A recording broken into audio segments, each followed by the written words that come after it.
पहिल्याच पावसात मुंबईची तुंबई. रात्रभर झालेल्या दमदार पावसामुळे कुर्ला, सायन, साकीनाका, अंधेरी परिसरामध्ये पाणी साचलं. रस्त्यांना नदीचं स्वरूप.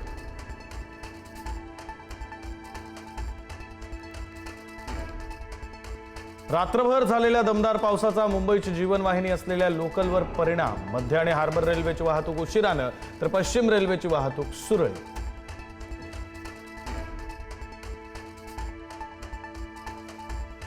दादरच्या टीटी परिसरामध्ये झाड कोसळलं. झाड कोसळून एका कारचं मोठं नुकसान तर एक जण जखमी झाल्याची माहिती.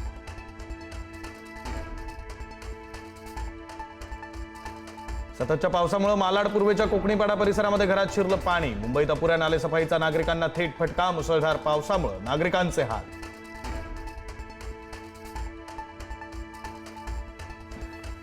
नवी मुंबईमध्ये कालपासून होणाऱ्या संततधारेमुळे सखल भाग पाण्याखाली. सानपाडा स्टेशन बाहेर साचलं पाणी. स्टेशनमध्ये जाताना प्रवाशांची कसरत.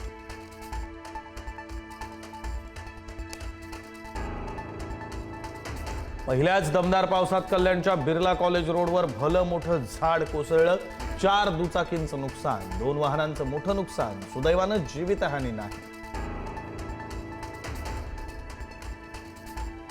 वसई विरार नालासोपाऱ्यामध्ये पावसाची दमदार हजेरी. रात्रभर पडलेल्या पावसानं रस्ते जलमय. पालिकेच्या नालेसफाईच्या दाव्याची पोलखोल. शाळकरी मुलांसह कामावर जाणाऱ्या चाकरमान्यांचे हाल.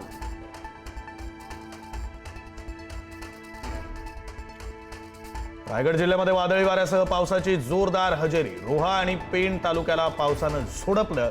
पेण तालुक्यातील कळवे गावाच्या हद्दीमध्ये पाणी साचल्यानं मार्ग बंद. पुढील 8 दिवस राज्यामध्ये मुसळधार पावसाचा इशारा. मुंबई, ठाणे, पुण्यासह अनेक जिल्ह्यांना येलो अलर्ट. विदर्भातील 4 जिल्ह्यांना ऑरेंज अलर्ट. जूनची सरासरी भरून काढण्यास जुलै उजाडणार.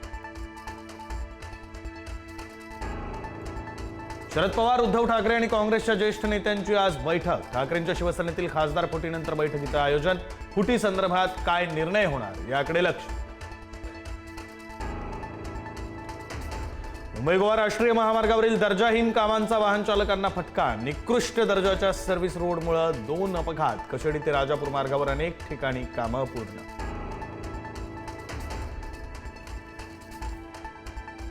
संभाजीनगरच्या बाळापूर रोड परिसरामध्ये 2 दुकानांना भीषण आग. आग धगधगत असतानाच दुकानातील सिलेंडरचा स्फोट.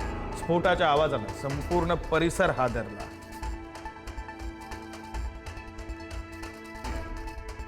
अत्याचार आणि हत्येच्या घटनेनं दिल्ली हादरली. फुटपाथवर झोपलेल्या मुलीचं अपहरण करून बलात्कार आणि हत्या. आरोपी टॅक्सी चालकाला पोलिसांनी 4 तासात केली अटक.